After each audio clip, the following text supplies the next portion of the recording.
I'm Siddharth.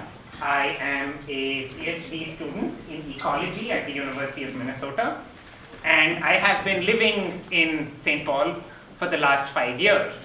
I come from India, a very different part of the world from southern India. I don't ordinarily wear boots this thick. And I'm going to talk to you today as a representative of Science for the People, but also as myself, as an ecologist who studies how plant communities in grasslands around the world are impacted by droughts and by nutrient pollution that's coming from an industrial agricultural system that doesn't really feed everyone or aim to feed everyone.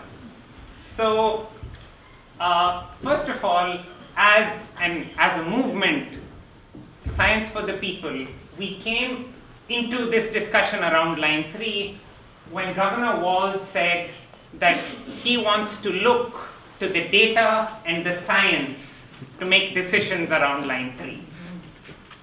Now, I don't particularly believe that scientists need to be held on a pedestal of knowing the truth of the world. I feel like we can all develop a scientific temper. We all know about the world in different ways. And it's over years, over the past few hundred years of the institution of science existing, it's gotten very close to power. As I looked around this room, I saw the paintings up on the wall. And the paintings are mostly about men shooting other men. And I'm sad to say that as a scientist, a lot of the institution that I claim to be a part of has gone into research that goes towards more of that. And maybe we could, so as an ecologist, I've learned that to understand the world, we have to look at different scales of space and different scales of time.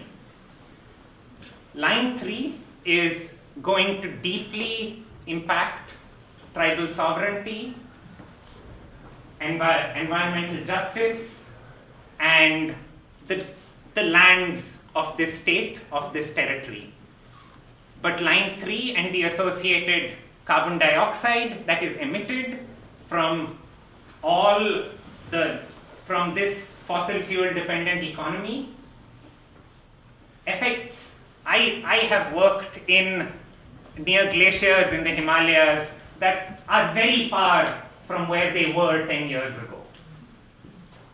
So everything, even the little things that you do over here, when friends of mine work with rural movements of farmers in northern India, they can relate to the fact that people over here are fighting against these big multinational corporations. They ask the question of scientists over there, how can you compare the emissions from my cow on the same scale that you do the emissions from factories of multinational corporations? Those are questions that we all need to be able to give answer to. Working with ecology has also taught me to think across scales of time. The archaeological story of humanity says that Homo sapiens has been around for about 350,000 years. I want to share a small quote that I modified. So it seems to be easier for us today to imagine the thorough deterioration of the earth, of nature, and of human dignity than the breakdown of a short-lived system of endless, unsustainable economic growth. perhaps that is due to some weakness in our imagination. So, for the small eye blink that this system of endless unsustainable economic growth that we consider normal, that we consider natural today, for that short eye blink that it has been there, it has captured our imagination so much that we are covered in climate crisis and we don't see, and many of us don't see all the beauty that's in this room, all the power that's in this room and has always been in these lands and in the people over here. So I'd like to end by saying that we've been very pleasantly surprised by the amazing response we've got. From 2 weeks ago, we were in this room and 60-something people were here to tell the governor that he cannot use science as an excuse for economically motivated political decision making.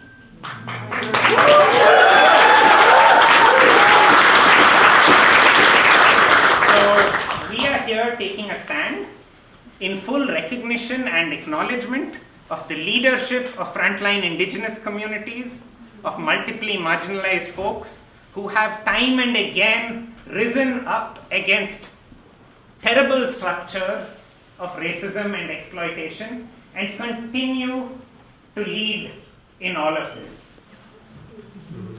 So we defer to that leadership, and we know that our profession and social capital are in many ways beholden to the structures of power that are sustained by this social injustice. We are taking a stand today to demand different imaginations of science and for the role that science can play in a society where we are all collectively moving towards a world that is better for all of us.